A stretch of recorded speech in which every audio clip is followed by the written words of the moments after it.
بعد فإن أصدق الكلام كتاب الله وخير الهدي هدي محمد صلى الله عليه وسلم وشر الأمور محدثاتها وكل محدثة بدعة وكل بدعة ضلالة وكل ضلالة في النار. خۆشەوی سەکانم مسلمانە بەڕێزەکان، لەو تارەکانی پێشووە دەستمان کرد بە باسکردنی ئەوانەی کە خوای پەروەردگار خۆشیانی ئەوێ. باسی دوانی دوو جۆر یان دوو کەس لەوانەی کە خوای دانێمێ باسییانمان کرد لە هەفتەکانی پێشووە و ئەمڕۆ باسی یەکێکی تر لەوانە ئەکەین کە خوای پەروەردگار خۆشیانی ئەوێ. ئەویش بریتین لە المقسطون. مقسطون کۆمەڵە خەڵکانێکن خوای تەعالا سێ جار لە قورئانی پیرۆزە باسییانەکا کە خۆشیانی ئەوێ. لە سوورەتی مائیدەیە ئاەتی 42 خوای تەعالا ئەفەرمێ وئین حەکەمتە فاحكم بينهم بالقسط إن الله يحب المقسطين. أي محمد صلى الله عليه وسلم أجر داوري وحكمت كرد لنيواني مسلمانانا بعدالة داد پروري أنجامي بدا خواي قورا دادوراني خوش أوي مقسطيني خوش أوي.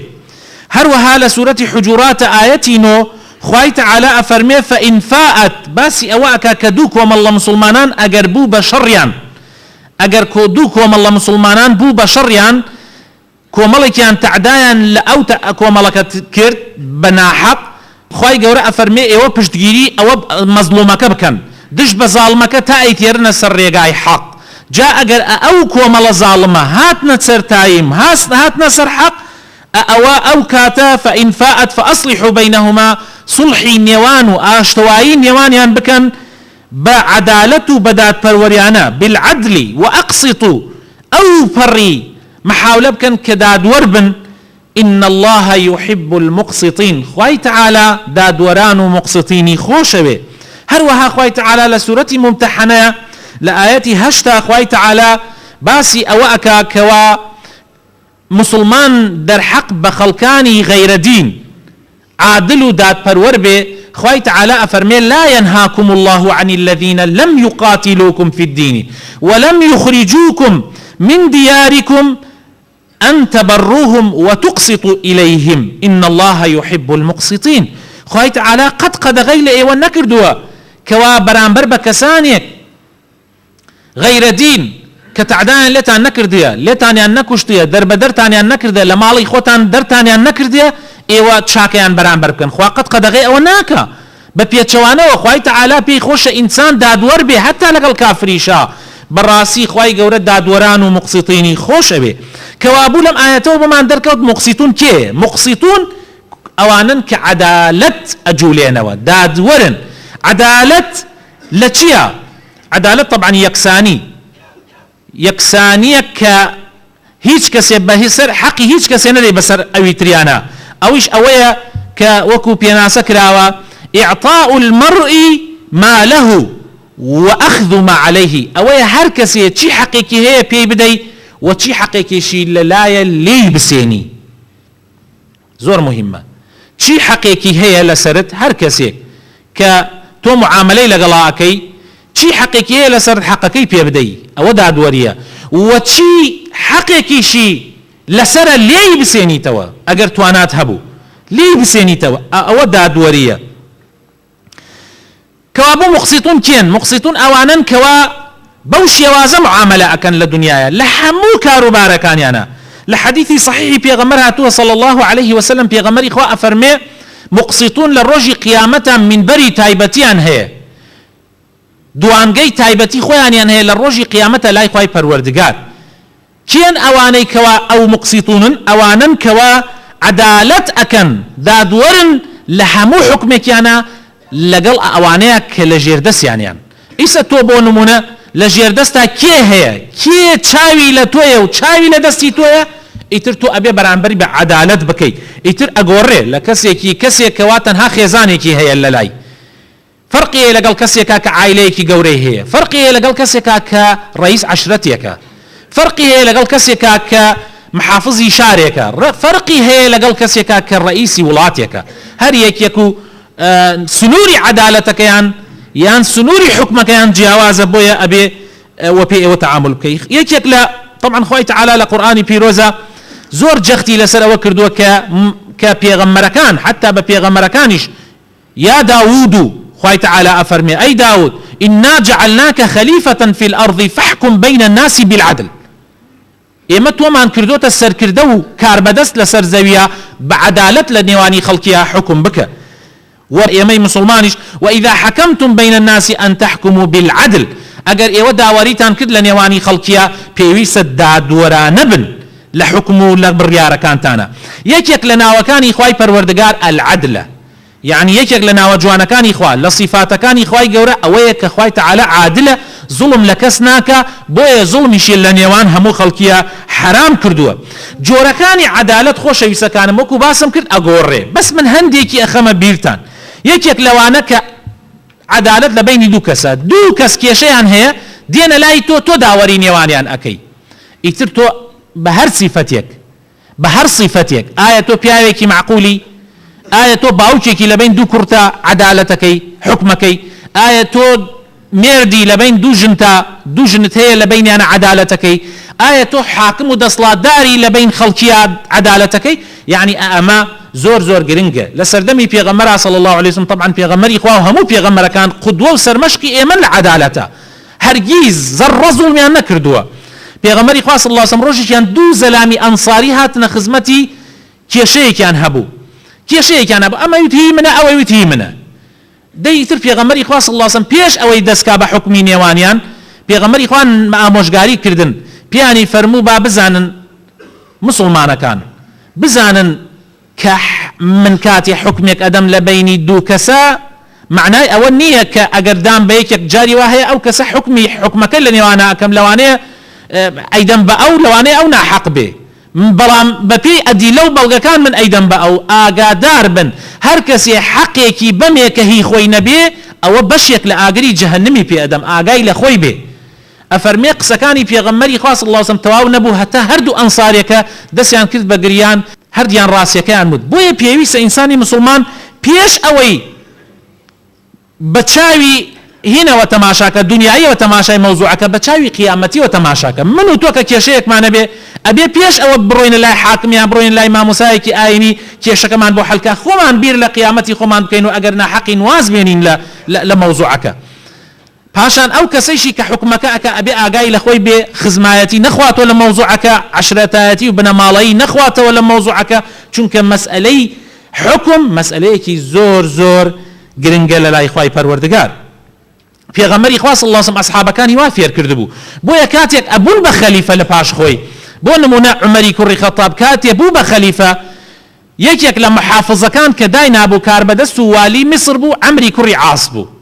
عەمری کوڕی عاص والی ئیمامی عومەر بوو لەسەر میسر ڕۆژێکیان لە مسابقەیەکی ئەسب سواریە کوڕێکی عەمری کوڕی عاص لەگەڵ کوڕێکی کابرایەکی قیبطی نەسرانی ئەبێ بە منافەسەیان یعنی کابرایەک یان گەنجێکی نەسرانی قیبطی هێشتا مسلمان نییە غەیرە دینە لەگەڵ کوڕی ئەمیری ئەو وڵاتە کە ئەمیری مسر عەمری کوڕی عاص بوو لە زمانی ئیمامی عومەرە بوو بە منافەسەیان لە ئەخیرە کابرای قیبتیەکە گەنجە قیبتیەکە دایە بەردەمیا لە ئەسب سواریەکە ئەمیش کە ئەو دایە بەردەمیا قەمچەکەی هەڵگرت و قەمچێکی داوە بانشانیە وتی پێشی کوڕی ڕێز لێ نراوەکان ئەکەوی ابن الأكرمين يعني أو كسيك كوري ريز لنراوكانا يعني على أساس أو كوري أميري مسلمانان اللي شون بيتو بيشيب كيبي جاء أويش كقراية وبمال بباوكي باسي كد باوكي شي هاد بو خزمتي إمامي عمري كوري خطاب لو سردما هاد بو خزمتي عمري كوري خطاب لمدينة شكاتي ليكرد لعمري كوري عاص عمري كوري خطابش ناردي بشويني عمري كوري عاص وكوركيها بين بو مدينة كهاتن لبردمي مسلمانانا ألويا قمچيكي دابا دسي كابراوا وتي برلا كوري ابن الأكرمين كوري رزلين راوكا دايلة كوت بلو شويني پاشان بلا باوكيشي اي كابراوتي اي خليفة ايمان داران من اول خوي لي ميداو او حقكي خوم او يكل بدم لخوي اي لباوكي بو وتي اخر او بناوي باوكي وشانازي كرت ئەو بە ناوی باوکیەوە شانازی کرد. هەل لە سەردەمی عومەری کوڕی خەتابە خوای لێ ڕازی بێ، کابرایەکی ڕئیس عەشرەت و خانەدان ئەچێ بۆ حەج، لە کاتی تەوافە کابرایەک نازانە پێ ئەناتە عاباکەیە، تۆزی ئازاری پێگەێنێ، ئەویش مشتێکە داتە ناو دەمولوتیان، مشتێ بە قایمی. ئیمامی عومەر لەو ساڵە لە حەجا بێ، دێتە خزمەتی ئیمامی عومەر، شکاتی لێەکە. ئیمامی عومەر بانگی ئەکا و پێی ئەڵێ، بانگی ڕئیس عەشرەتەکە پیاوە معقولەکە بانگی ئەکا و بە ئەمیش ئەڵێ بە لەو شوێنەی کە لێتیدا. ئەویش ئەڵێ باشە بۆ من هەیە، یعنی وەکو بڵێ ئێمە تا ئێستا کۆیلە بووینە، ڕئیس عەشرەت هەرچی بکا ئەیکا، ئیتر کەیفی خۆیەتی مەسئولە، دەسڵاتی هەیە. فەرمووی ناخواتەوە، ئیسلام یەکسانی کردن لەگەڵ یەکتریە، سەوا بەینەکومە الئیسلام، ئیسلام یەکسانی کرد، گەدە و پاشا لە ئیسلامە یەکسانە. لە سەردەمی ئیمامی عەلیە خوای لێ ڕازی بێ، کاتێکە خەلیفە ئەبێ، قەڵغانێکی ئەکەوێتە لای کابرایەکی یەهودی، بۆیە ئیمامی عەلی شکاتەکە لە لای حاکم ئەڵێ قەڵغانێک ما لای فلان یەهودیەوە نایداتەوە پێم. حاکمیش لەو کاتە حاکمی ئەو کاتە سیرکن، ڕئیسی وڵات دێتە بەردەمی حاکم محکەمەیەکە، ڕئیسی وڵات دێتە بەردەمی حاکمێک کە خۆی دایناوە، بەڵام حاکم کە دانرا ئیتر ڕئیس و ئەمانە ناخواتەوە، کە هێناین دایانی ناو. حتا ڕیوایەت وا هەیە ئەڵێن یعنی شوێنی با بڵێن عەلی تۆزێ بەرز بوو، عەلی ڕازی نەبوو، وتێتی ئەبێ شوێنەکە نیشمان وەکو یەک وابێ. ئەمجا بە عەلی وتی تۆ داوای چیەکەی؟ وتی قەڵغانێکم لای ئەم کابرای یەهودیەیە. کابرای یەهودیش وتی قەڵغانەکە هی خۆمە، هی عەلی نییە. حاکمەکە بە عەلی وتی بەڵگەت بێنەوە، بەڵگە لەسەر ئەمە بەڵگە بێنەوە. چی بەڵگەیەک تێ؟ وتی وەڵا تەنها حوسێنی کوڕم، یعنی تەنها حوسێنی کوڕم وەکو شایەتە لەسەر ئەمە. وتی ناخواتۆ یەک شایەت، شایەتێکی تریش بێنە، بە تایبەت ئەو شایەتە کوڕی خۆتیشە. وتی دەی وەڵا شایەتی ترم نییە. دەیوتی تەواو حەقەکەی کابرای جوولەکەی. بۆیە کابرای جوولەکە لەوێ هەڵسا وتی حەقەکە هی عەلیە و قەڵغانەکەیشی عەلیە، بەڵام من لەم دەقەوە شایەتی ئەدەم کە أشهد أن لا إله إلا الله وأن محمد رسول الله كأمدي وأنا حقا أو تامنوا خليفي سركدي همولات منو أوي لبهاليك دانا وباشان حقا شيبا من دا ما شاء الله لم عدالة ولم دادورية أوابوا عدالة لزماني بيغمر لزماني أوانيك لقطاب خانكي بيغمري خاص صلى الله عليه وسلم درشوبون هروها عدالة خوش يسكانم یەکێکی تر لە عەدالەت ئەوەیە کە تۆ عەدالەت لە ترازوو لە کێشانە و پێوانەیە. لە هەردوو حاڵەتەکەیە پێویستە ئینسانی مسلمان عادل بێ، پێویستە ئینسانی مسلمان عادل بێ. خوای گەورە لە قورئانی پیرۆزە ئاەتی دابەزاندۆ و هەڕەشە لەوانە ئەکاکەوە فێڵ ئەکەن لە کاتێکە بۆ لە خەڵکیشت ئەکڕن سەرقورس ئەیکڕن. بۆ نمونە کاتێک لە کابرا ئەیکڕێ ئەگەر 51 کیلۆ بێ ئەڵێ بە 50 کیلۆیە، بەس کاتێکیش ئەیفرۆشێ بە خەڵکی وە شێوەیەک ئەیفرۆشێ کە ئەنەهو وەکو چۆن بڵێ ئەمە زۆر لەوەش زیاترەکەوە ئەم ئەیەوێت پێی بدە. ئەمەش لەناو خەڵکە هەیە و خوای تەعالاش ئەفەرمێ وەیل للمطففین، وەیل و جەهەنەم و دۆڵێک لە دۆڵەکانی جەهەنەم بۆ ئەو کەسانن کە لە ترازوو لە کێشانە و پێوانەیە فێڵ ئەکەن. الذين إذا اكتالوا على الناس يستوفون، أجر لخلقيشت بكرن بسر قرسيش أي كرن بشيويك مزبوط أي كرن بلام كاتيك أي فروشن بشيوازيك أي فروشن كوا وإذا كالوهم أو وزنهم يخسرون بخسار أيضا بيان. جاء بإنساني مسلمان زور أقدار بي هيك كتير لعدالة خوش يسكانم أويك عدالة لبيني دوجنا بيغمري إخوة صلى الله عليه وسلم وافيري كردين وإسلام وافيري كردين كإنسان أجر دو جنيبو يان زياتر لدو جنيبو بيويسا لخواردنو لخواردنوو لبوشاكو لجيغاياو لشويني خوتناو لما نولا لاياو لنفقو سرپرشتي كردن يعني مصروف كردنا أبي وكو يك عدالت بي لبر أوي بيغمر فرمي صلى الله عليه وسلم من كانت له امرأتان فمال إلى أحدهما جاء يوم القيامة وشقه مائل. هر کەسێک ئەگەر دوو ژنی هەبوو لار بۆ بەلای لایەکیانە لە ڕۆژی قیامەتە بەلاری دێتە حزوری خوای تەعالا. جا ئەبێ ئینسانی مسلمان زۆر زۆر ئاگادار بێ وهروها يكي تر عدالة كان أو عدالتي بيني منال كانت حتى زانایان فرمویانە پێویستە ئینسان لە ماچکردنیشان ماچی مناڵەکانت پێویستە بە عەدالەت ماچیان بکەی. سبحان الله. يعني ئەگەر ماچی ئەمیانت کرد ماچی ئەویانش بکەی لەبەرەوەی دڵی شتێنەکە، چونکە دڵی بەشەر زۆر خراپە. ئەگەر تۆ ئەتەوێ مناڵەکانت هەموو وەکو یەک وابن لە چاکەیە بەرامبەر دەی تۆش عەدالەت بە لە تەعامل لەگەڵیانە، لە هەموو شتێکە هەوڵ بدە عەدالەت بە، فەرق بەینی هیچیان مەدە بەسەر هیچیانە، چونکە مناڵەکان کەس نازانێت کامیان لە ئەخیرا بەکەڵکی تۆ دێن. حتى ئەگەر یەکیانیش زۆر خراپ بوو تۆ هەر چاک بە لەگەڵیە و عەدالەت بە لەگەڵیە بۆ ئەوەی باش بێتە سەر ڕێگە. عەدالەت لەگەڵ هەموو خەڵکیە، پێویستە ئینسانی مسلمان لەگەڵ هەموو خەڵکیە، یعنی نابێت خوای تەعالی لە قورئانی پیرۆزە ئەفەرمێ ولا تبخسوا الناس أشياءهم، نابێت تۆ شتی خەڵک بەکەم بزانی. براینە یەکێک لەو کێشانەی لەوانەی کە ئێمە عەدالەتی تیا ناکەین خۆشەویستەکانم، خزم کێ حزب کێ ئەمانە گشتی تایفەکەری ئەمانە لە ناو خەڵکە هەیە، بەعام لە ناو خەڵکە هەیە. تۆ ئەگەر کابرا خزمت بێ یان ناسیاوت بێ یان لە ئاید حزبەکەی خۆت بێ یان لە ئاید گروپەکەی خۆت بێ بڕێ چاوپۆشی لێەکەی لە بڕێ مەسائلە، ئەمەش زۆر خەتەرە.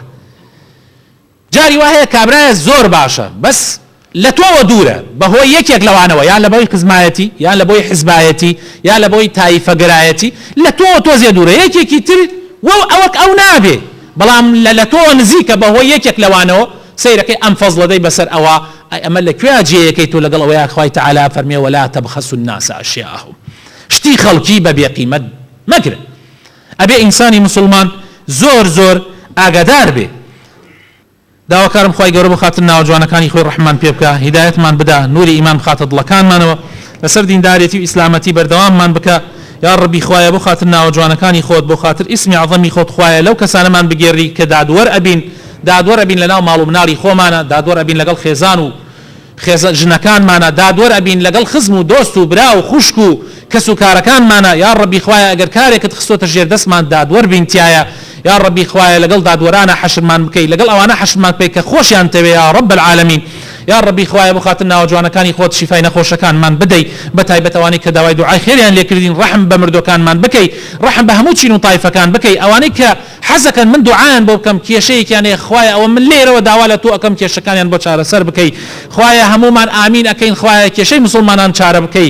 یا ڕەبی کوردستان دادپەروەری و عەدالەتی تیا بەقەرار بکەی. یا ڕەبی خوایە دوورمان خەیتەوە لە زوڵم و لە ستەم، خوایە تەبایی و برایەتی بخەیتە نێوان هەموو چین و تایفەکانی ئەم وڵاتەوە. یا ڕەب العالەمین خوایە لە بارانی ڕەحمەت نەمانگریتەوە، بەرەکەت خەیتە دەغڵ و دانی ئەم وڵاتەوە، بەرەکەت خەیتە سوتەمەنی ئەم وڵاتەوە، بەرەکەت خەیتە پارە و پولی ئەم وڵاتەوە. یا ڕەب العالەمین آمین آمین. العالمين والصلاة والسلام على سيدنا محمد وعلى آله وصحابته أجمعين. مسلمان برزكان لباسي أحكامي جنائزة كياساكاني مردو هەفتەی پێشووە هەندێک خاڵمان عەرزی جەنابتان کرد، ئەمڕۆژ یەک دوو نوقتەی تر عەرزی جەنابتان ئەکەین. یەکێک لەوانە پێویستە ئینسان لە کاتی ئەگەر کەسێکی کەوتە کاتی سەرمەرگ پێویستە دووبارەکردنەوەی لا ئیلاهە ئیلا الله و شایەتمان بۆی شتێکی زۆر ضرورە لەو کاتە. پێغەمبەری خوا صلی الله علیه وسلم فەرمێ لەقینوا موتاکم لا ئیلاهە ئیلا الله، ئەفەرمێ ئەگەر کەسێکتان کەوتە کاتی سەرمەرگ زۆر دووبارەی لا ئیلاهە ئیلا الله بۆ بکەنەوە بۆ ئەوەی لەسەر لا ئیلاهە ئیلا الله بمرێ، لەبەرەوەی هەر کەسێ آخر کەلام و آخر قسەی لە دنیاە شایەتمان ببێ ئەوە ڕاتە بەهەشتەوە. دووبارەکردنەوەی شایەتمان زۆر ضرورە بۆ ئەو کەسانە. ئەگەر کابراش مرد چاوەکانی لە یەک بنەی چاوی داخەی، وەکو پێغەمبەر صلی الله علیه وسلم فەرمێ ئینسان ئەگەر مرد چاوی ئەبڵق ئەبێ، چاوی بەرەو ئەکەوێتە شوێنی ئەو مەلائیکانەی کە ڕوحی کێشن بۆیە چاوەکانی دا بخرێ سنەتی پێغەمبەرە صلی الله عليه وسلم، و هەموو لاشەی دا بپۆشرێ هەر سنەتی پێغەمبەرە صلی الله عليه وسلم. یعنی مردوو ئەگەر کەسێک ئەگەر مرد سنەتە دای پۆشی شتێ بەیتەبانیا هەتە بان سەر و چاویشی. و پەلەش بکرێ لە ئامادەکردنیە، پەلەش بکرێ لە ئامادەکردنیە، لەبەرەوەی پێغەمبەری خوا صلی الله عليه وسلم ئەفەرمێ ئەسرعوا بالجنازة فإن تكو صالحة فخير تقدمونها عليه وإن تكو غير ذلك فشر تضعونه عن رقابكم. پێغەمبەری خوا فەرمێ لە جەنازەیە پەلە بکەن، یعنی پەلە زوو مەسەلەن بیشوەرەوە زوو کفنی بکەن، و ئەگەر طبعا نك پەلەکردن لەوە معنای ئەوە نییە کە شەو سعات دوانزەی شەو بوو ئیلا هەربی بێ بۆ قەبرستان مەرج نییە ئینسان شەوانێکی درەنگ مردو ئەگەر کەسێکی مرد وەو شەوە درەنگەبی با بۆ قەبرستان پێغەمبەری خوا صلی الله علیه وسلم پێی خۆش بووە کە بە شەو کەس نەبرێ بۆ قەبرستان بە تایبەت ئەو کاتانەی کە درەنگانی شەوە بۆیە ئەلەوەیە پەلەکردن ضرور نییە مەگەر بترسی لاشەکە بۆن بکە بۆیە پەلەکردن لە ئامادەکردنیا و ئەگەر مەجالیش هەبوو بیبەی بە ڕۆژ بوو یان کاتەکە درەنگ نەبوو بیبەی بۆ قەبرستان شتێکی چاکە لەوەیە و پێویست ناکات چاوەڕێی کەسەکانی بکەیت لەم لاو لەولاوە بێن یعنی خەڵک ماندوو بکەیت بە دواری ئەو جەنازەیە کەەوە خاڵێکی تریش زۆر گرنگە مەسئلەی قەرزاریەکانی براینە ئێمە زۆرمان ئەوە نازانین ئینسان ئەگەر کەسێکی مرد پێویستە زوو پەلە بکە قەرزارەکانی ببژێرێ پێغەمبەری خوا صلی الله علیه وسلم هاتە سەر جەنازەیە وتیان ئەی پێغەمبەری خوا نوێژی لەسەر کە فەرمووی قەرزارە یا قەرزار نییە وتیان وەڵی ئەی پێغەمبەری خوا 2 دینار قەرزارە دەی فەرمووی من نوێژی لەسەر ناکەم تا قەرزارەکانی نەدرێتەوە بۆیە لەوەیە کابرایە کەڵ ساوتی ئەی پێغەمبەری خوا قەرزارەکانی لەسەر من پێغەمبەری خوا صلی الله علیه وسلم نوێژی لەسەر کرد پاشان هەموو جارێ و کابرایە ببینایە ئەویت قەرزەکەی کابرا داوە هەتا ڕۆژێکیان وتی پێغەمبەری خوا دامە فەرمووی ئێستا گیانی سارد بوویەوە يعني يسل عذاب كم عذابي لسر لابرا جاء قام لخومان به زو قرزاري مردو كان من بينه وباشترو خوي قول الرحم بهمولاك من كإن الله وملائكته يصلون على النبي يا أيها الذين آمنوا صلوا عليه وسلموا تسليما